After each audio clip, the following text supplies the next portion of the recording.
friends, and welcome to the School Librarian Learning Network podcast. I'm Steve Tatro, also known as Dr. T Loves Books, and I love talking about all things related to school libraries. I may be an old dog, but I'm always trying to learn new tricks. In each episode of the SLLN podcast, I'll chat with a school librarian about a lesson they love. Hopefully, this can be a place for school librarians to get ideas and find new ways to engage with their students and staff. As a good friend likes to say, we're better together. So I hope this podcast will help school librarians connect with and learn from each other. The opinions and ideas shared in this podcast by myself and my guests are our own and do not reflect those of our school districts. And because school librarians always strive to be good digital citizens, I cite sources when using material that is not my own. Without further ado, let's get to this week's episode. Hey everybody, we're back and I am so excited. I've got a new friend from Texas and I am really excited about this lesson that she's sharing. So Kaitlyn, thank you so much for being here. I truly appreciate it. And why don't you take a second and just tell folks a little about who you are and where you're at. Hi, I'm Kaitlyn Carpenter, also known as Carpe Librarian, or to my kids, they call me Carp. And I'm like, guys, that's a fish. I like Carpe better.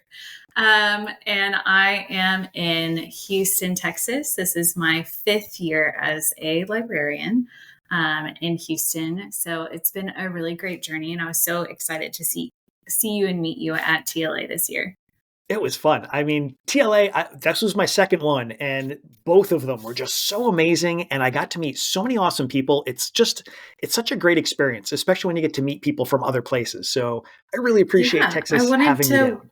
I wanted to ask how you ended up in the Texas Library Association conference since you're not from Texas. Yeah, it was actually kind of funny. So I don't know if you know Wendy Prey from so she's school librarian in Texas, and we had met online on Twitter back when it was still Twitter, and we just kind of struck up a little bit of a friendship. And at some point, we did a couple of like a webinar or two together, and she was saying how like, oh, TLA is coming up, you should apply to see if they'll do one of your presentations because you've got this thing that was cool and that thing was cool. I was like, all right, why not? Can't hurt.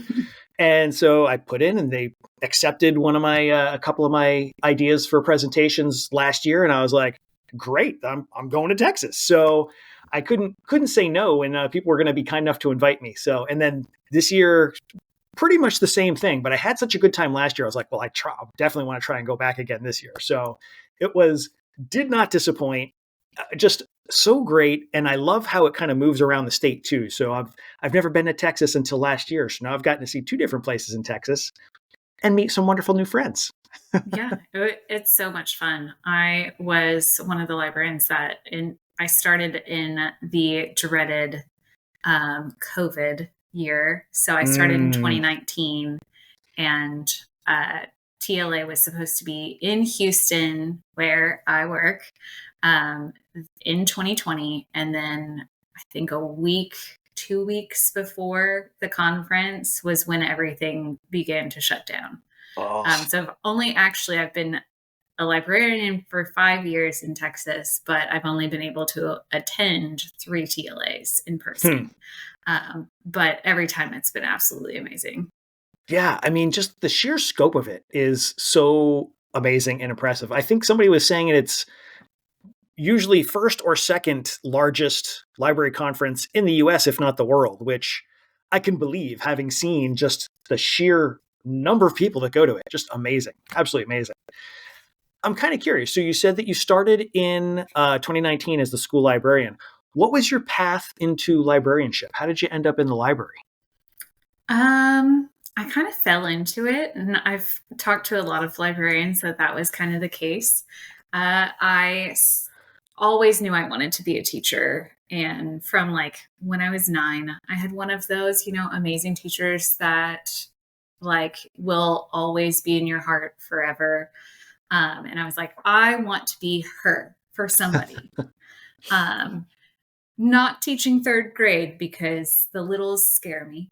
I'm with you. I went to school and I became an English teacher right out of college. And around my 2nd year teaching, I was feeling a little bit of burnout, and um, the school librarian and I had kind of gotten a little bit closer, and she was like, "You would be so good at this." And I was like, um, and I'll say I was very skeptical at first because I did not have great experiences with libraries when I grew up. Hmm. I'm originally from Louisiana, and like there was a lot of censorship in the 90s when I grew up. Harry Potter was banned from my elementary school. Huh. And I wouldn't say that my middle school or my high school librarians were anything to write home about. I remember getting in trouble a lot for talking about books in the library, which I What? thought was just ridiculous. So when I finally sat down and I thought about it, and I was like, what do I truly love about my job? And it was talking to kids about books. Mm. I could do, and I loved teaching, but I was like, I could do without the grading. I could do without all of the essays. I could do without all of the other things, but I was like, the few times that I had had those very intense conversations with kids, I had one that he came up to me after Thanksgiving break, and he had been in ISS that day because he Hmm. did not do, I worked at a very crazy school that sent home packets during every break. And if you did not complete them, you got in trouble when you came back. I Wow. do not, I do not endorse that. But he did not do whatever the assignment was for my class. So he ended up in ISS because he didn't show up to make it up. And he was one of my favorite kids. I know we're not supposed to have those, but like he had a little place in my heart. And I was like, he's going to make me like upset that he's going to come complain about the fact that he had to go to ISS because of my class. And he had been reading Winger by Andrew Smith, which I absolutely adore and love. It's one of those books that makes you laugh and definitely makes you cry. It's got one Hmm. of those like heart punches towards the end. And he came up to me and he was like, "Miss, you made me cry in ISS yesterday." And I'm like, you know what, dude? I'm gonna ignore that at this moment because you're just trying to make me feel bad. And then he comes and he hands me the book. And I was like, oh, he'd been reading it for like 3 months from my personal library in my classroom. And I was like, oh, did you finish it? Or did you finally decide it wasn't for you? And he was like, Miss, that's why I cried. He was like, I was in ISS with all these bad kids that were like actually doing bad things to deserve to be there. And all I had to do was finish this little packet that I should have just done and then read my book. And then it got to that part and I was sitting there crying, trying not to look like a wimp. And I was like, I'm so sorry. I would have warned you if I knew that's where you were going to be reading the book. And he was like, do you have another one just like it? And I was like, yes, I do. And that was Nice. kind of like, that's the core memory I have associated with deciding to become a librarian, was like that I think was happened right around the time I was making the decision or thinking about it. And I was like, no, this is what I want to do every Yeah. single day if I can, is to be able to have like these cool conversations with kids about the stuff that they love and I also love. So, yeah. Yeah, I agree. Like, to my mind, the school library is what school should be. Like, kids finding the Yeah. things that they're interested in and pursuing them, and us just helping them in whatever way we can find the things that they're going to love.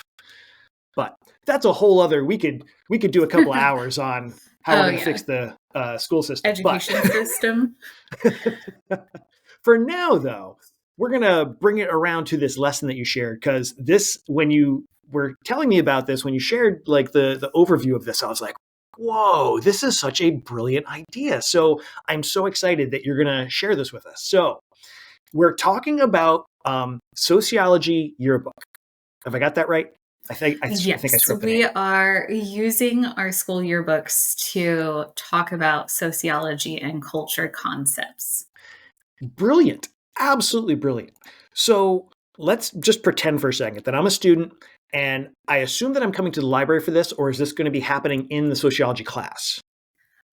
We had the sociology classes come down. We have a dedicated makerspace in our area. So I was able to set out, we have a very long history at my school. So it does help that you have that, but it can still be done if you have a shorter history. But we have yearbooks all the way back to the 50s.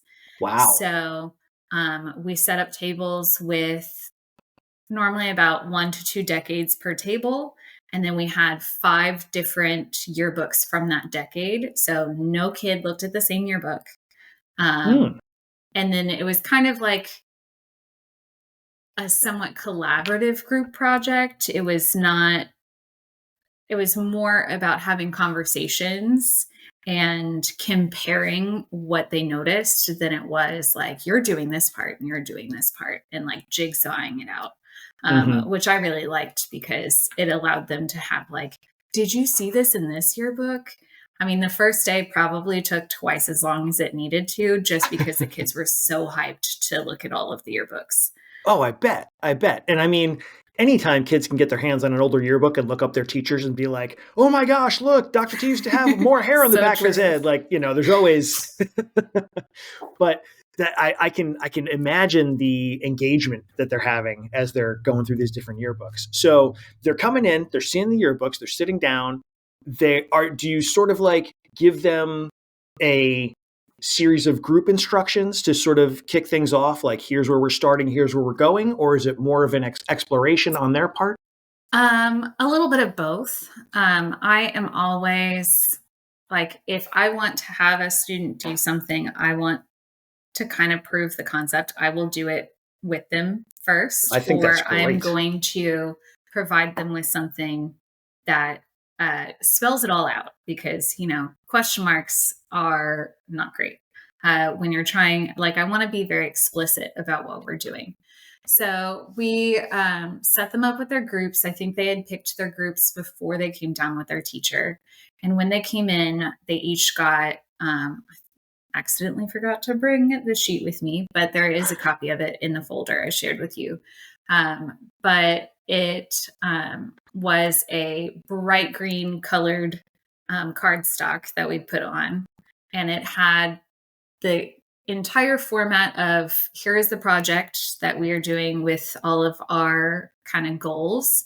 And then it also had examples of how they were going to be filling out the graphic organizer that we adapted. So I'll go back a little bit. And this initially came from a brand new teacher who teaches sociology at my school, came to me looking for yearbooks. And I was like, I don't have them in the library because my library was redone and made a lot smaller. So we have them housed somewhere else. But I was like, I can get them for you and I can facilitate this.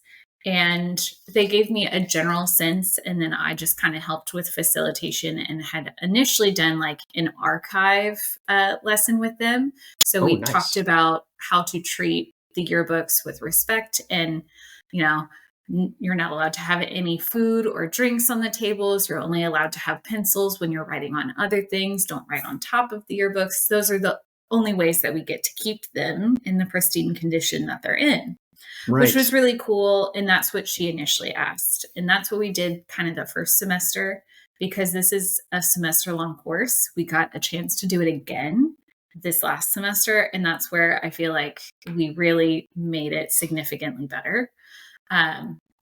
So initially, she just wanted them to look at, some demographics, clubs, sports, activities, academics. And she had just kind of like listed them, and they were supposed to take notes.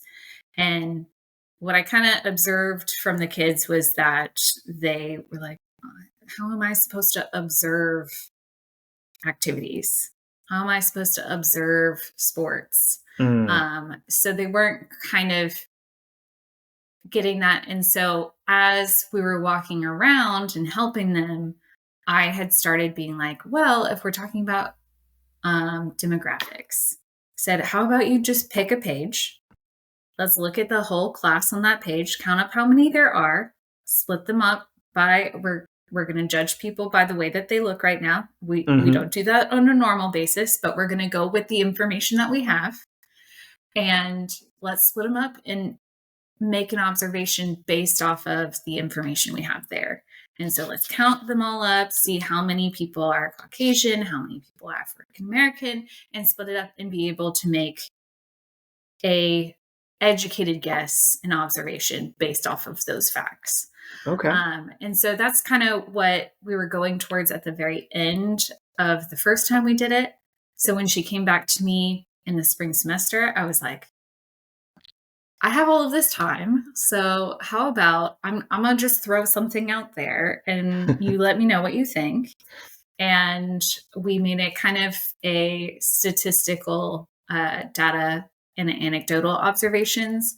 So for everything that they were looking for, they looked for a number first, and then they made an observation.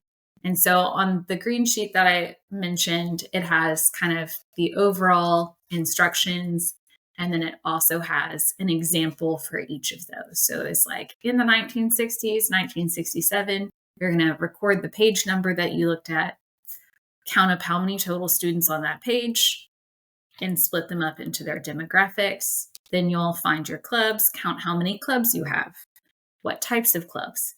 And then that allows you to make a observation based off of that information that you've gathered.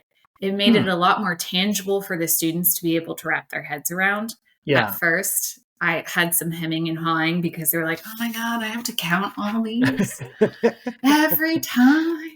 Oh, man. And so the first day was a little bit tedious, but after they did it once, it was really easy. And so on the initial day, we do our archival care to make sure that they know how to treat everything. We go through the demographics and examples, and then we go through the graphic organizer of what they're expected to fill out. Of, at the very top, circle the decade you're working on, write the specific year so that we know which one you're looking at if we need to go fact check you. And then you're filling out the demographics and then the school culture and making those observations. And then at the very end, they do a group analysis. Because the first day took a little while, because they were so excited and it was a little bit more tedious than they expected, we ended up extending it into the second day, and that's when they did their group analysis. So we would give them about 10 minutes to finish up whatever you were working on. And then we're going to have essentially just a group discussion because you all had different yearbooks from the same decade. And you are going to do a basic 3-2-1.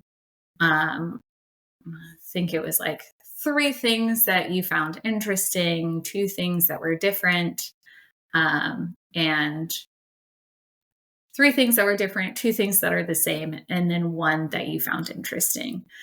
So it allowed them to talk amongst themselves and discuss, which was really important because also in the original lesson, they did this 2-3 times so for each decade, they did a different graphic organizer. So at the end, they had like 5 papers of analysis spanning 5 decades of our history to be able to make their general observation. And in the initial one, I think they did a presentation, and I wasn't really involved in that part. This time, because we had made some changes, I said, well, a lot of this, they're not going to try to educate each other on these decades because we want them to be exposed to more of these decades than last time. So we ended up doing a Socratic seminar. So she had already had analysis questions that she had prepared initially. And I said, let's just take those same and let's prep them by doing this group analysis every time that they visit a new decade. And they're getting comfortable with their groups. And then also, hopefully, they will take what they've learned from their groups and also use it in the Socratic seminar and use it as also a way to invite each other, which was something that I had kind of towards the end. So we essentially repeated those steps for 2 days. They visited 3 to 4 different decades as groups. And normally we did assign them which decades. It was like if you started in the 60s, you're going up to the 90s just to have not utter chaos. And then, so that was like day 2 and day 3. And then on day 4, they finished up whatever their last one was, or if they needed to revisit a previous decade, and they got their analysis questions so that they could preview, go ahead and write their answers that they were going to turn into the teacher, but they were also going to be the security blanket for the kids that were not going to want to talk. Yeah.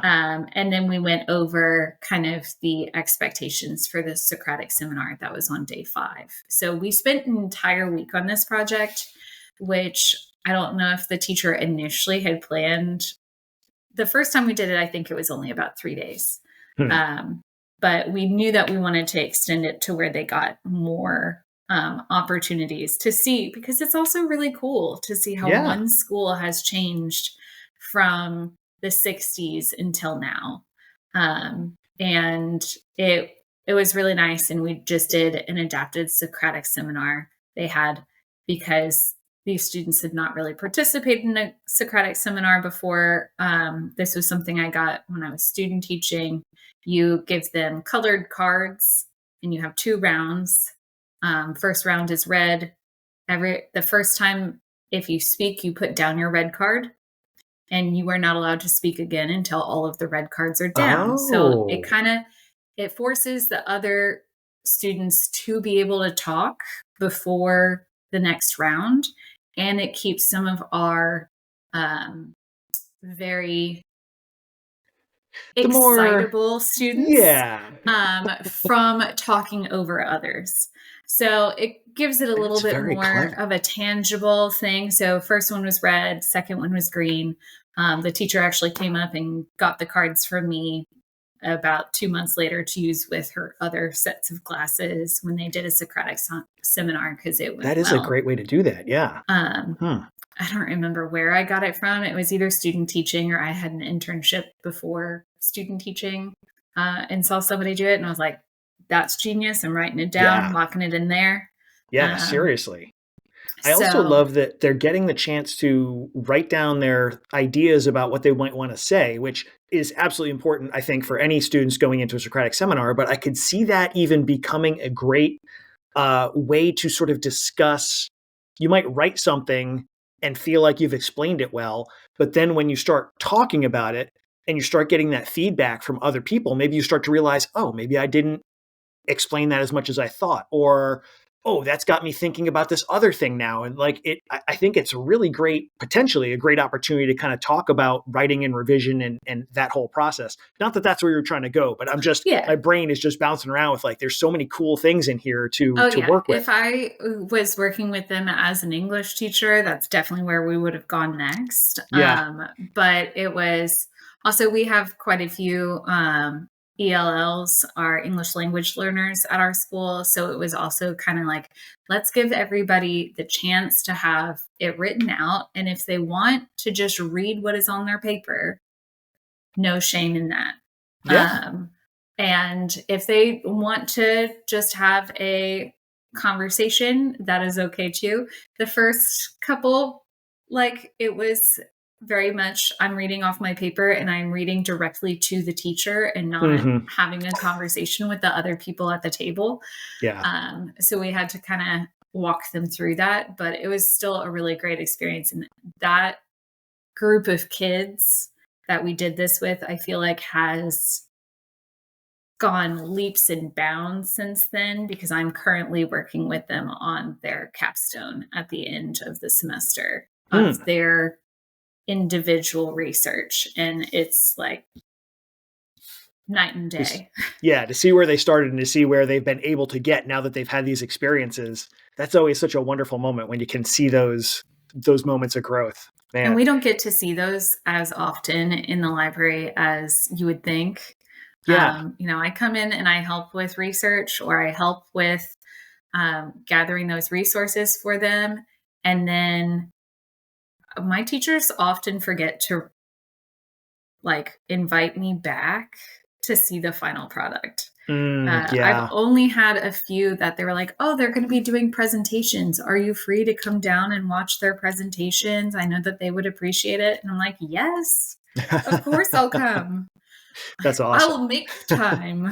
And So, you also mentioned how by writing it, you're helping your ELL students sort of get that preparation. And that's such a great point about being able to have that differentiation just built right in, because the kids who need more prep time can spend as much time as they need getting ready for their conversation. The kids that feel like they've got under control can probably just kind of knock through it real quick, but it sort of levels the playing field a little bit when you're going to have that Socratic seminar, as does having the colored cards, which are, again, brilliant. Definitely stealing that. I can't take credit for it, but I'm happy to share it out. It's so great. And that just shows there's so many great ways that when we can take that little bit of extra time and give the students that little bit of extra time, there's so many great ways that we can level things out and make it that much more accessible and engaging for all the students, which is great. Because I can imagine that the conversations they were having when they were generating them at their tables in their small groups, those must have been really interesting to listen in on, because I'm sure that each student is going to, because they're looking at different yearbooks, they're going to maybe notice different things. But then when they start talking through similarities and differences, I can just imagine different pieces of information going back and forth and the conclusions that they're trying to draw and the analysis.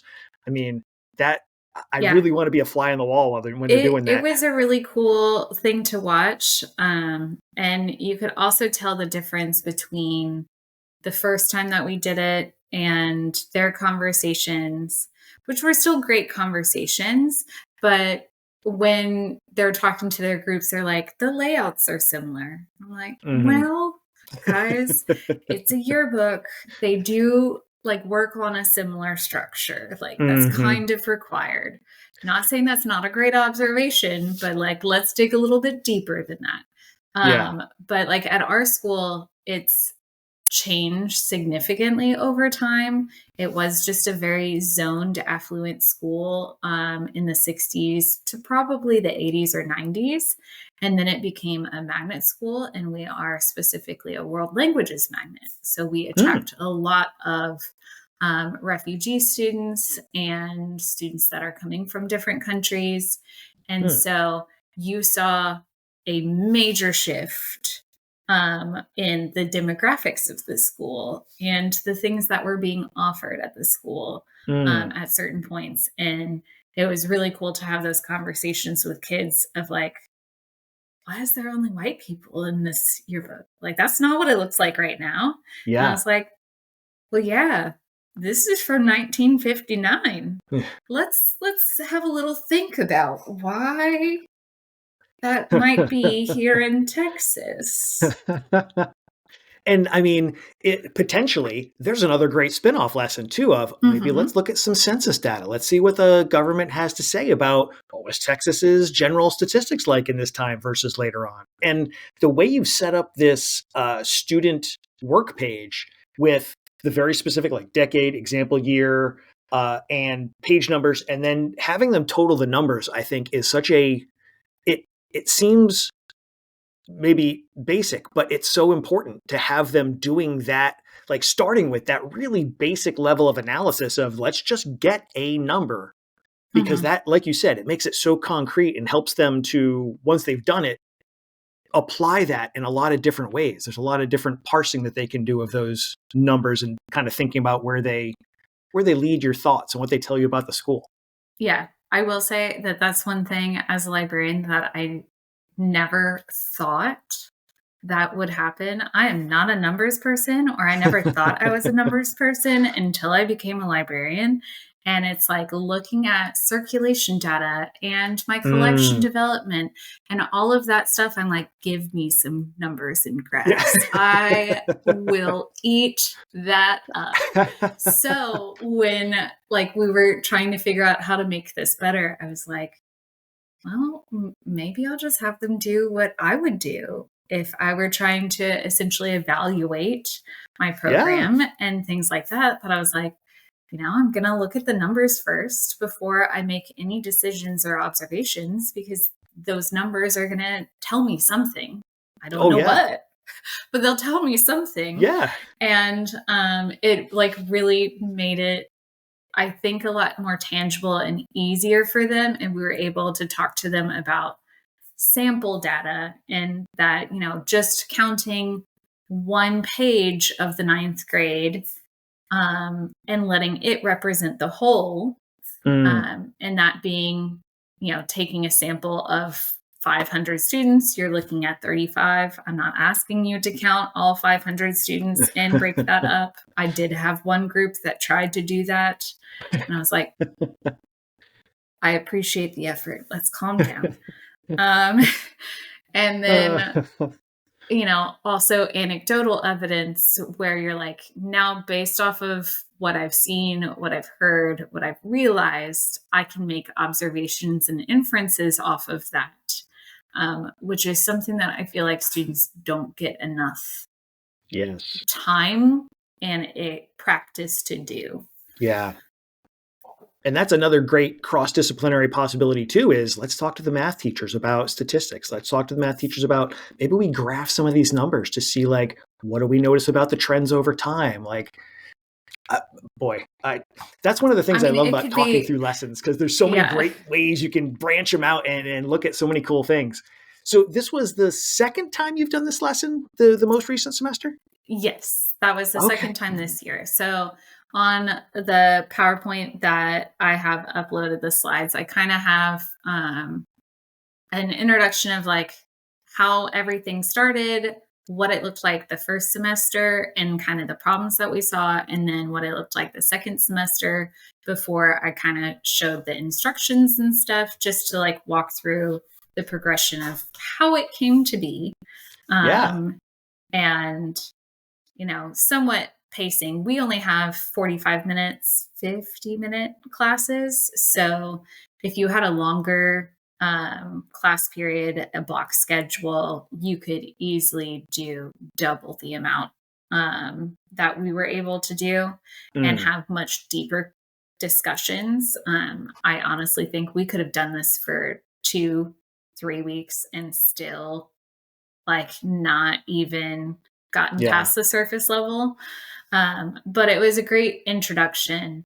And I also think forcing them to do this was at the maybe 3 weeks into their semester for this semester long course, that it kind of allowed them that practice, because I'm thinking specifically about the EL students that are in that class that have, you could not get them to talk to you at the beginning of the semester.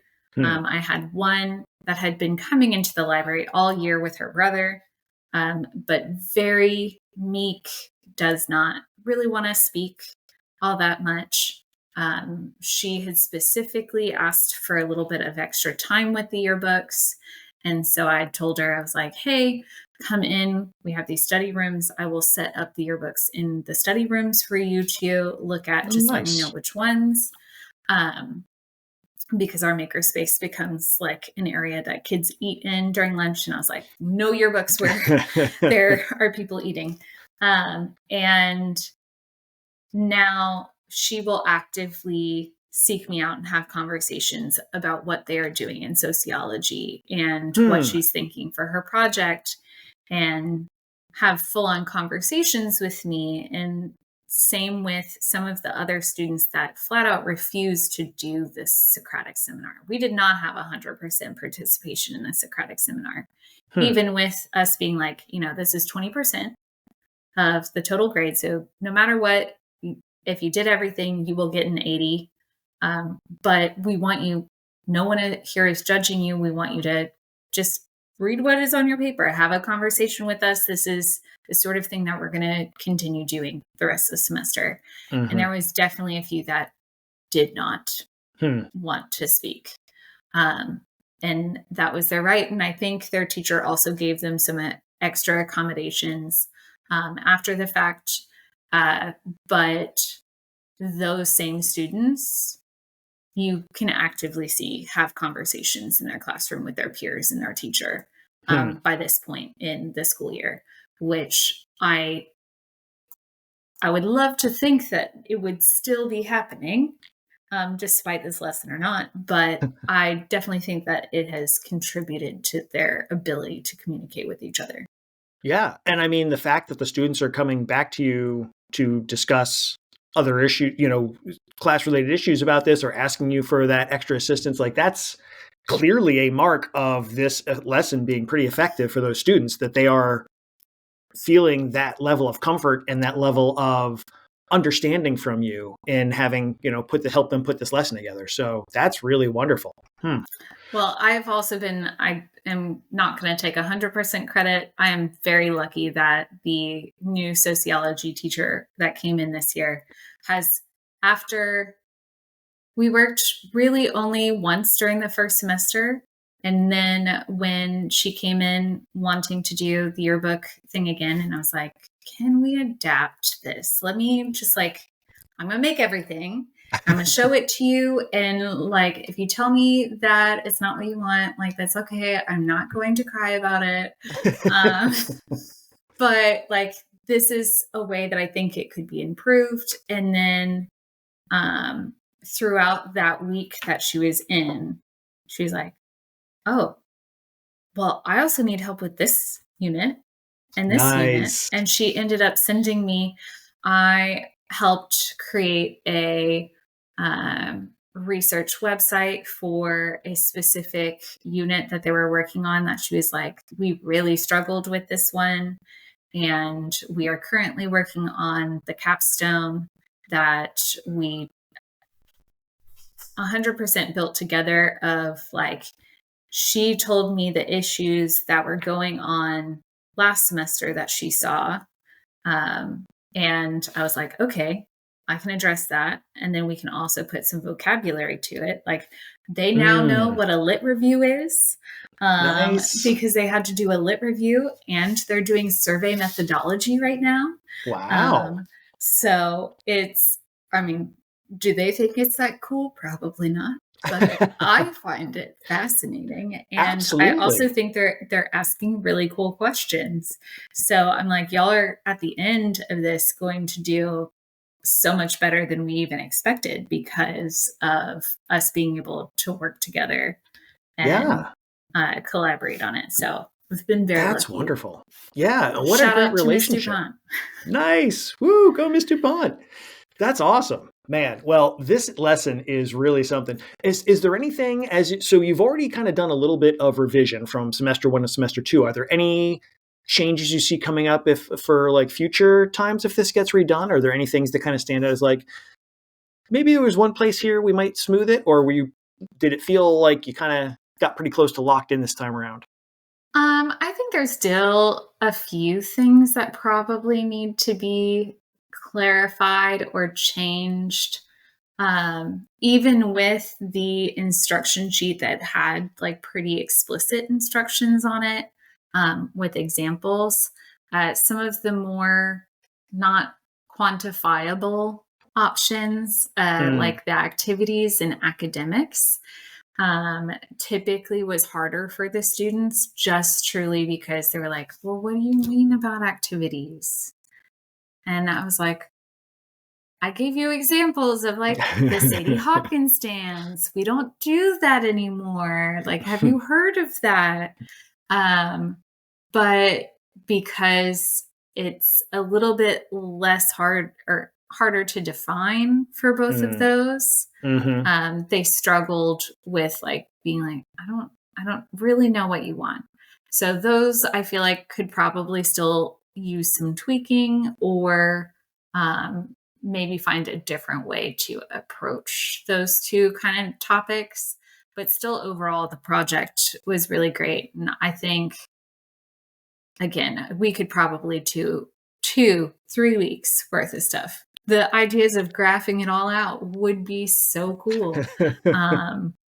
But I don't know if they have time nor want to do that. Well, and that's something that maybe down the road is explored or not, whatever. But the ability to have somebody like that you can collaborate with on this kind of a thing, and that they're open to, look, we tried this, it didn't quite work. Let's try and figure out a different way to go about that. I feel like not all teachers are willing to go in that direction. So it's really wonderful that you've got a partner that's ready to kind of go with you on that and see where things go. And I also feel like because she has been so open, it has definitely made me more proactive in any revisions that I feel like may need to happen. So probably before, I feel like this year has been absolutely amazing for me curriculum wise. I felt very secure in my programming and my collection development and like getting the kids excited about getting into the library. But like this year, I feel like I have done lessons that I never thought I would have ever been able to do. And because of people like Miss DuPont, I've been able to be like, okay, I have a little bit more of my teacher confidence and swagger back. Nice. I have had enough of people being like, but you're a teacher? Yes, I taught for 5 years before I did this job, and I still teach all of the time. That I've gotten like pushed myself a little bit more to be like, okay, you came to me with this very basic idea for MLA citations. How about we like make this more interesting? Put some sparkles and some flames on the side of this. Yeah. I'm like, instead of just doing this, how about we do this? And because of the fact that I had other people believe in me and be like, this was absolutely great, I want to do something like this again. It's definitely pushed me to be like, okay, if I want to make this sparkly and better, I'm not going to ask their permission. I'm just going to go ahead and do it and then present it to them. Look, I have all of the things made for you for this lesson. So do you want to do it, or do you want me to go back to that other thing that you wanted me to do that, I mean, we both know is kind of lame. Like, you didn't want to do it, so you wanted me to do it, because that's sometimes what happens. Unfortunately. You're like, I don't want to teach MLA citations, but I want them to know it correctly. So I need you to come do that boring stuff so that they think that you're boring, not me. And I'm like, that's not fair. I'm not boring. That's awesome, though. Like, and I think you're absolutely right. When we can take those opportunities to be like, okay, you brought me this. Let me bring you, instead of giving you this McDonald's cheeseburger, this McDonald's burger with no cheese on it, let me bring you the beautiful burger that's got 4 patties and cheese and bacon, and like, I'll give you the whole platter instead of just this one little thing. That's really I think that's always the way to go. Like, bring the solution rather than saying, well, this isn't so great. Show up with a solution in hand, and it's really hard for people to back away from that. Yeah. Well, I know people are going to want to do this lesson. I want to do this lesson. Are there any things that people should maybe have in mind the first time they go to execute this? I would say the example sheet with the explicit instructions was very helpful to the students. We gave it to them the first day and made sure that they left them on the tables. And then we told them the second day, we were like, you can take it or not. And probably 90% of them did, just to have that little reference sheet. It was also really helpful to have the amount of yearbooks that we were able to have, and have it that's quite a resource in a space that was kind of dedicated to it. We did have to pick them all up and then put them all back out because lunch was in the middle in between the 2 classes that were doing it, which was kind of a pain. I wish we wouldn't have had to do that, but yeah, it is what it is. And I think the other thing that we had quite a few conversations on was like the demographics portion of, I mean, I'm in the high school level. So the high schoolers were like, but we don't judge people by the way that they look. I don't know them. And I'm like, I understand that. I said, but what we're doing right now is we're taking data of what we can observe. Mm-hmm. And I said, right now we are going to take the numbers based on what we can see. We can also look at last names to help inform us. We can also look at other stuff. I said, but they're not here. You're not going to go tell them to their face that you think that they are something that they are not. We are just, making our best observation of the information that we have at hand. Mm-hmm. And, as soon as we learn more information, we can change that as well. Mm-hmm. You're allowed to change your hypothesis. You're allowed to change your mind as you gather more information. And so that was a nice little learning moment with them, especially with the kids that were like, but, isn't that racist? And I was, no, but I can understand why you might think that. Mm-hmm. And let's just, go with what we can see and what we can observe and know that we're not always going to be 100% correct. Mm-hmm. We are going to say that whatever we observe in this yearbook is probably still only going to be 60% correct. We are making our best guess because they're not the ones standing here in front of us being able to give us firsthand information. And that's what sociologists have to do. Yeah. And I mean, not for nothing, it's kind of awesome that they're saying we shouldn't be judging people based on their appearance and like that is their default state now. That's not a bad thing in my book, but I can see why that would be a struggle.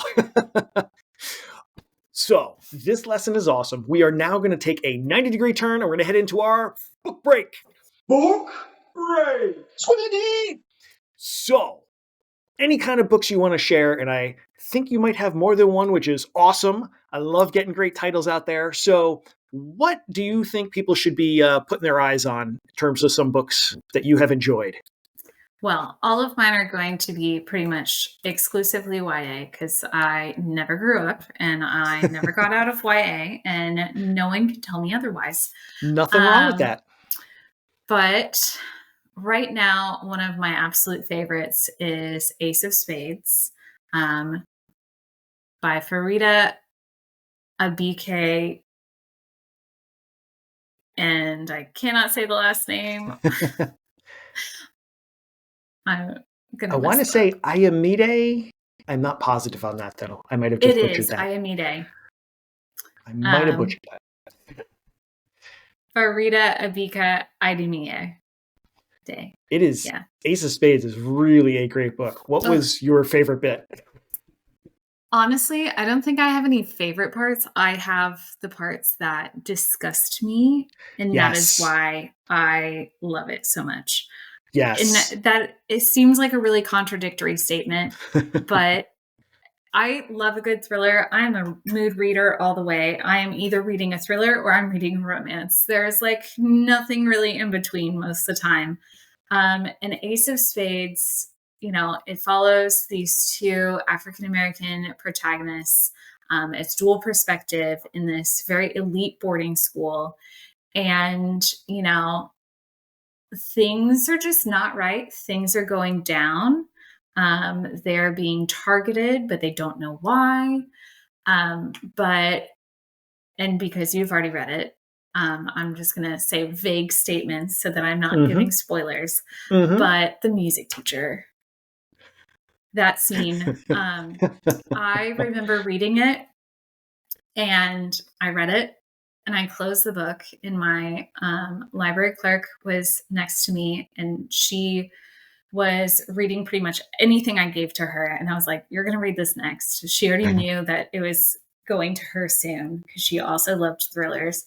And I closed it really forcefully. And I was like, that better not have just happened when I open this book back up. I was like, I'm going to be so mad if that is really what happened, because it's something that you see all the time, especially in high school. And I was like, this is the thing that I'm always afraid of happening with our students. of them slipping through the cracks or someone intentionally letting them slip through the cracks. And I feel like mostly an optimist, that I want to believe the best in people. And I shut that book and I was like, that better not have happened. And then when I opened it, I reread that same chapter and I was like, I am so mad.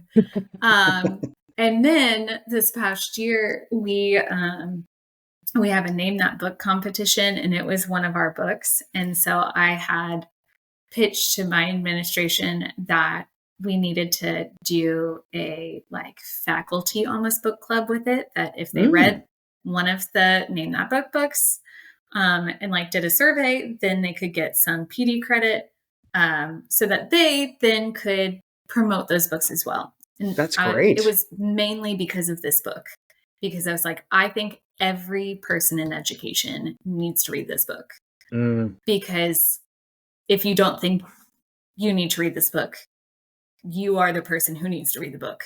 Yeah. Even though in the book, there's things that are going on that are sinister, like purposefully sinister. Oh, yeah.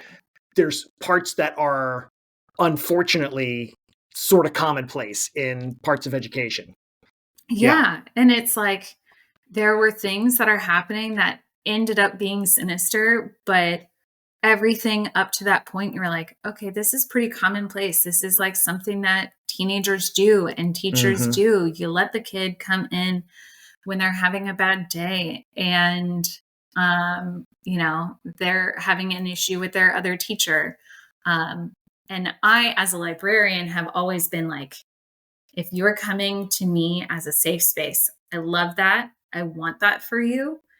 But I need a note from your teacher saying that they know where you are and that they have gotten your attendance. And I was like, because one, legal issue, your mama come up to school and they don't know where you are, that is a big problem. And I am not here to upset anybody's mamas.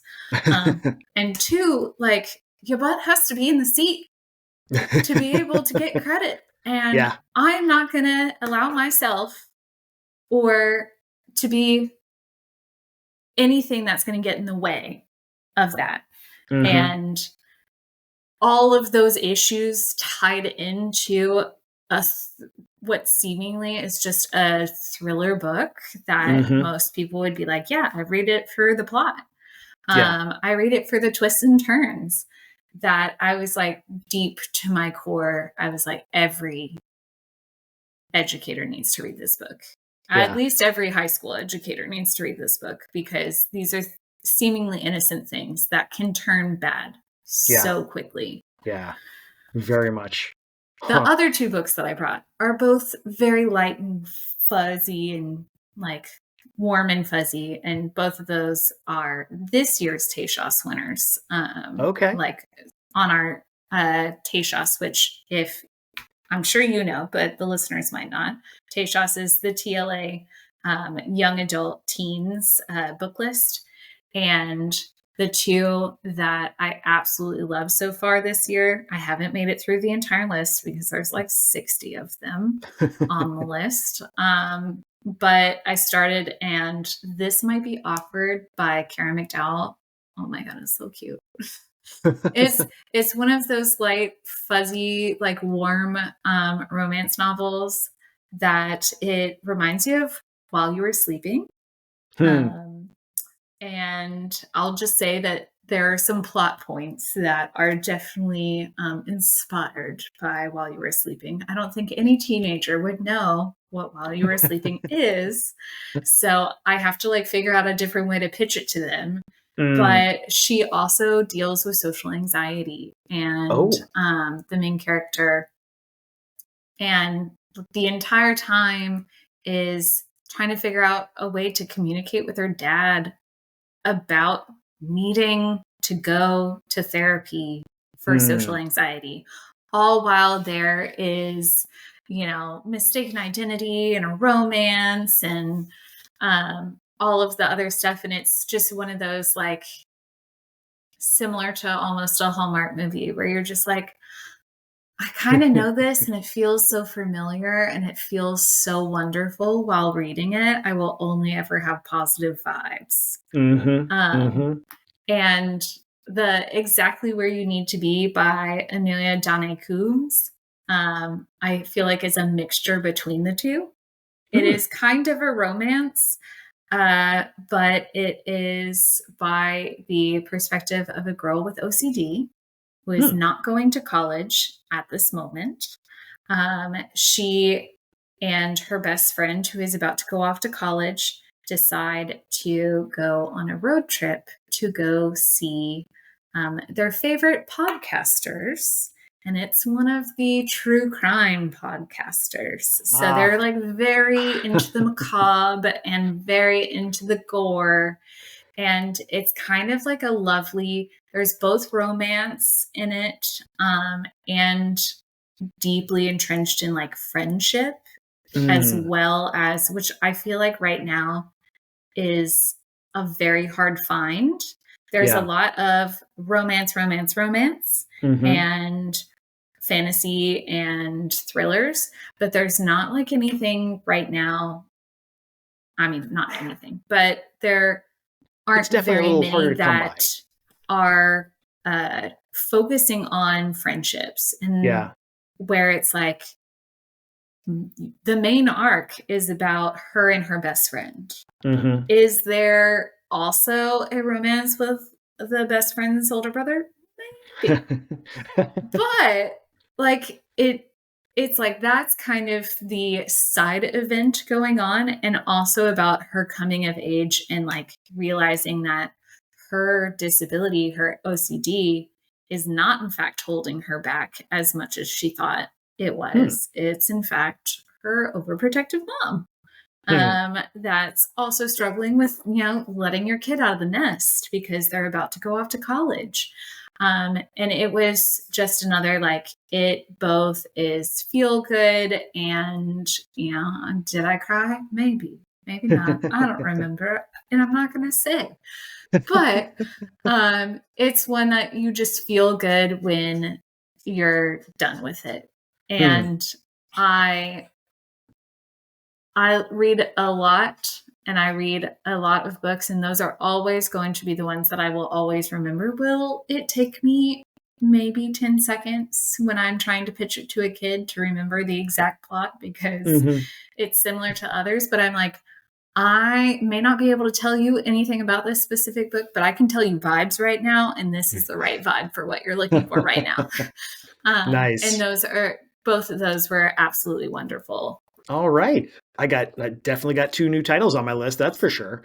I'm sure you know Jeff Zentner, but he also has been writing some real great YA friendship sort of focused stories. So I always talk about Rain and Delilah's Midnight Matinee. Panel last year. He was on one of the panels at TLA, and I was like, oh, I love you. Yeah, he's awesome. Well, thank you so much. Not only have you given us a great lesson, you've given us some awesome titles to add to our lists, and I am just so thankful that you were able to be here. I'm so thankful we connected at TLA, and hopefully this will not be our last time chatting about some fun lessons. So thank you. I was listening to your one on creating the custom Google search the other day, and I was like, how will I bring this to my teachers today? I'm going to find a way. I haven't found the in yet, but I'm going to. Nice. Well, thank you so much. I really appreciate it. Yeah. Thanks for checking out this episode of the SLLN podcast. Be sure to check out the show notes, which include not only a link to the lesson, but also links to the SLLN website, home to a curated list of free upcoming virtual events and resources for school librarians. It's easy to become a member of the network. Just visit the site and use what you like. If you have an idea, a question, or a lesson you want to share, you can email schoolliblearning@gmail.com. That's school, L-I-B, learning@gmail.com. Know someone with a great school library lesson? Let us know. Until next time, be safe, be good, and be well.